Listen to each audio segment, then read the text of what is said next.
안녕하세요. 대한민국 최고의 형사 전문 채널 김광삼 찐콕TV 김광삼 변호사입니다. 오늘은요, 김건희 여사가 이제 디올백을 받았다고 해서 이게 굉장히 많이 이제 정치적으로 시끄럽잖아요. 그래서 일단 뭐 김건희 여사가 받은 디올백이 클라우드 블루 색상이라고 그래요. 그리고 송아지 가죽으로 만들었다고 하는데 이 백 하나가 이제까지 막 전국을 흔들고 있고 앞으로도 굉장히 많이 논란이 될 것 같습니다. 그리고 이 백 때문에 국민의힘과 용산 간에 굉장히 엇갈리는 상황이 있었고요.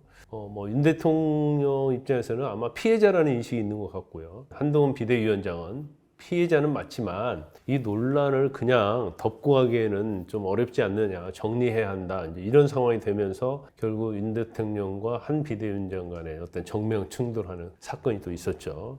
사안은 그다지 복잡하지는 않습니다. 그런데 국민들은 그냥 디올백을 김건희 여사가 받았다, 그것까지만 아는 것 같아요. 그래서 자세한 내용은 잘 모르는 것 같고, 그래서 어떻게 해서 디올백이 전달이 된 건지, 그러면 디올백을 받았다고 한다면 김건희 여사가 어떤 법에 의해서 처벌이 될 수 있는 건지 아니면 처벌할 수 없는 건지, 거기에 더해서 배우자인 윤 대통령의 어떤 법적 문제가 무엇이 있는지, 이런 부분을 오늘은 제가 좀 자세하게 설명을 좀 드리고자 합니다. 이 사건이 애초에 어떻게 세상에 알려졌나요? 작년 11월 27일이에요. 서울의 소리라는 유튜브 여러분들 아실 거예요. 거기에서 이제 처음 공개가 되었는데, 이 채널은 여러분들이 알다시피 대선 때 서울의 소리 이명수 기자하고 김건희 여사가 7시간 통화한 내역을 막 공개하고, 이것이 이제 MBC 통해서 막 공개가 되고 굉장히 그 당시에 난리가 났지 않습니까? 그때 그 유튜브 채널이 서울의 소리고, 서울의 소리가 주도적으로 이 디올백 함정을 판 것이다, 이렇게 볼 수가 있어요. 그래서 서울의 소리 측에서는 이제 제보를 받았다고 하지만 사실은 누가 봐도 이제 몰래카메라 함정은 맞는 것 같습니다.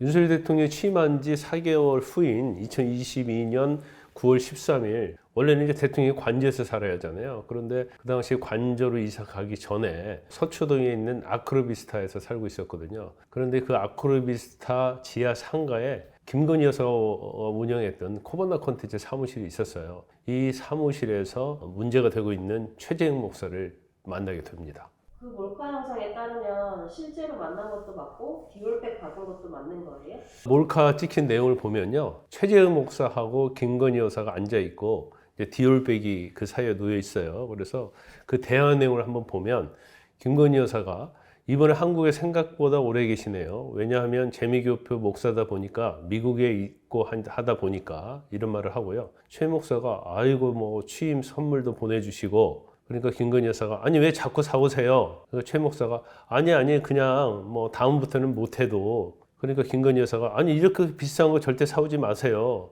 그러니까 알았습니다. 그래도 성이니까 정말 하지 마세요. 이제 유추에 이런 내용이 이제 대화가 오가는데, 유추에 보면 김건희 여사가 뭘 사오라고 한 것은 아니고 디올백을 준다고 하니까 사오지 마라, 안 받겠다, 이런 얘기를 하지만 결과적으로 디올백을 받은 걸로는 보입니다. 그렇지만 어쨌든 본인이 달라고 한 건 아니지만 받은 것 자체는 잘못됐다고 볼 수 있어요. 이 최 목사라는 사람은 어떤 사람인가요? 최 목사는 원래 이제 1995년도에요. 미국으로 건너갔고 통일운동을 했다고 합니다. 근데 워낙 북한에 많이 드나들면서 책도 내고 전시도 하고 행사도 참석하고, 또 김일성과 친분 있는 사람을 기념하는 그런 사업회 일도 맡았다고 해요. 그래서 이제 북한 인사와 접촉했다는 혐의로 2018년도 6월에 국가보안법 위반으로 경찰의 수사를 받기도 했다고 합니다.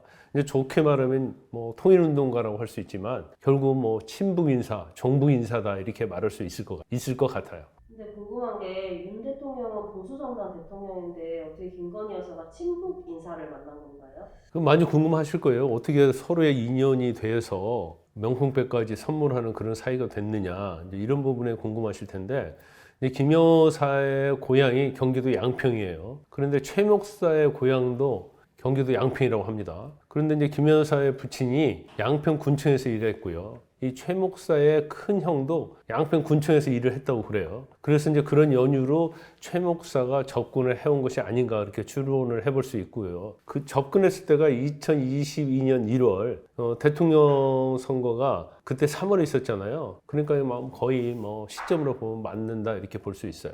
그러면 김 여사가 이 함정 몰카에 당한 거예요? 그건 명백한 것 같아요. 서울의 소리는 그 몰카 영상을 제보받은 것이라 이렇게 말하지만 최 목사는 그 이후에 명품 가방과 그 몰카로 촬영할 수 있는 시계 이런 것까지 모두 서울의 소리 측에서 전달을 해줬다는 거예요. 그러니까 사와서 자신에게 줬다는 거죠. 그리고 그 이전에도 뭐 샤넬 향수랄지 화장품 이런 것들도 모두 서울의 소리에서 사서 자신에게 줬다는 겁니다. 그러면 결과적으로 이제 서울의 소리 이명수 기자가 사준 것이 아닌가 그렇게 볼 수밖에 없는데 서울의 소리가 폭로한 김건희 여사와의 7시간 녹취록, 통화 녹취록이 있었잖아요, 이전에. 그때 이 녹취에 나오는 기자가 이명수 기자거든요.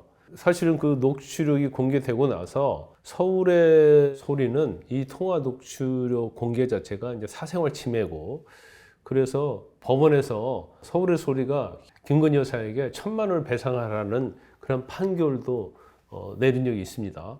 그리고 이명수 기자도 최 목사가 돈이 없다고 그래서 사준 건 맞다 이런 걸로 알려져 있어요. 이재명 대표가 김 여사가 디올백 뇌물을 받았으면 처벌받아야 된다고 하는데 가능한가요? 이 사건에는요, 김건희 여사, 윤석열 대통령, 그다음에 최 목사, 서울의 소리 4명이 다 얽혀 있거든요. 근데 서울의 소리가 김 여사를 공수처와 검찰에 청탁금지법 위반으로 이제 고발을 했어요. 그래 먼저 뭐 김 여사 관련해서 이게 뇌물죄는 당연히 김 여사 공무원도 아니고 또 직무와 관련성, 대가성이 인정되지 않기 때문에 이건 뭐 논할 가치가 없어요. 하지만 이제 민주당에서 이제 뇌물죄라고 계속 주장을 하고 있습니다. 그런데 아마 이것은 뭐 정치적인 공격을 하기 위해서 계속 이제 뇌물죄라고 주장을 하고 있는 것으로 보입니다. 그러면 서울의 소리가 고발한 청탁금지법 위반이 되느냐? 이 부분에 대해서 한번 얘기를 한번 하도록 하겠습니다. 청탁금지법 제8조를 보면요. 일단 공직자는 직무와 관련 없이 무조건 100만 원 이상. 그러니까 한 해에 100만 원 이상 받으면 청탁금지법 위반이 됩니다. 그런데 이제 공직자의 배우자는 또 달라요. 배우자는 공직자와 직무에 관련해서 1회 100만 원 이상 받으면 청탁금지법 위반이 되는데 과연 김 여사가 대통령의 직무와 관련해서 받았느냐 이 부분이 문제가 되는 거거든요. 그러면 대통령 우리나라 전체를 총괄하니까 모든 것에 있어서 직무와 관련이 있다 이렇게 주장할 수 있기 때문에 과연 직무와 관련이 있는지는 좀 애매한 측면이 있습니다. 더군다나 최 목사는 이 선물은 대통령 당선의 축하 선물의 의미가 있고 문제 삼을 의도가 없다 이런 얘기를 하고 있어요. 그런데 왜 뭐 녹취하고 몰카하고 그랬는지 이해는 가지 않지만 그리고 함정을 파기 위해서 준 것이지 청탁의 의미를 준 것이 아니다. 그렇다고 하면 이것은 청탁의 의미를 주려는 게 아니라 함정 파기 위해 준 것이잖아요. 그러면 직무와 관련성이 있다고 보기 어려운 측면이 좀 있고요. 그러면 직무와 관련성이 있다고 하면 김 여사를 처벌할 수 있을까요? 결론은 아니에요. 왜냐하면 이 요건을 충족해도 배우자를 처벌할 수 있는 규정이 청탁금지법에는 없습니다. 그래서 결과적으로 김건희 여사가 청탁금지법을 위반했다 하더라도 청탁금지법상 처벌 규정이 없습니다. 그러면 윤석열 대통령은 처벌 가능한가요? 공직자가 자신의 배우자가 금지된 금품을 수수한 것을 알면 소속 기관장에게 신고하도록 되어 있어요. 신고를 안 하면 청탁금지법 위반이 됩니다. 그래서 일단 중요한 것은 윤석열 대통령이 디올백을 받은 사실을 알았느냐 몰랐느냐 이게 문제가 될 것 같고 근데 김건희 여사가 윤 대통령에게 디올백 받았다고 이 얘기를 했을까요? 그럼 이 얘기를 했다고 쳐요. 그러면 윤 대통령이 신고를 안 했다고 하면 위반이 될 수는 있겠죠. 그런데 대통령이 소속 기관장에게 디올백을 받았다고 신고해야 하는데 대통령이 소속된 기관의 기관장이 누구죠? 결과적으로 신고할 사람이 없는 거예요. 이런 문제가 또 법적으로 있고요. 신고를 안 하면요. 법 규정이 굉장히 형이 셉니다. 3년 이하 징역 3천만 원 이하의 벌금인데 현직 대통령은 내란 음모 사건이 아니면 재직 중에 벌어진 일에 대해서 소출을 하지 않아요. 그러니까 윤 대통령이 설사 디올백 받은 걸 알았다 하더라도 재임 기간 동안에 있었던 일이기 때문에 처벌을 받지 않아요. 결과적으로 어떤 경우가 됐든 윤석열 대통령은 처벌할 수가 없다 이렇게 볼 수 있습니다. 그러면 선물을 준 쪽은 어떤가요? 선물을 준 쪽은 서울의 소리와 최재형 목사 아닙니까? 근데 청탁금지법 제22조에 보면 수수와 금지된 금품을 공직자 또는 그 배우자에게 제공한 사람은 처벌을 받도록 돼 있어요. 이것도 3년 이하 징역 3천만 원 이하의 벌금이거든요. 그러면 결과적으로 최 목사와 서울의 소리 둘은 처벌을 받을 수밖에 없는 상황이 된 거예요.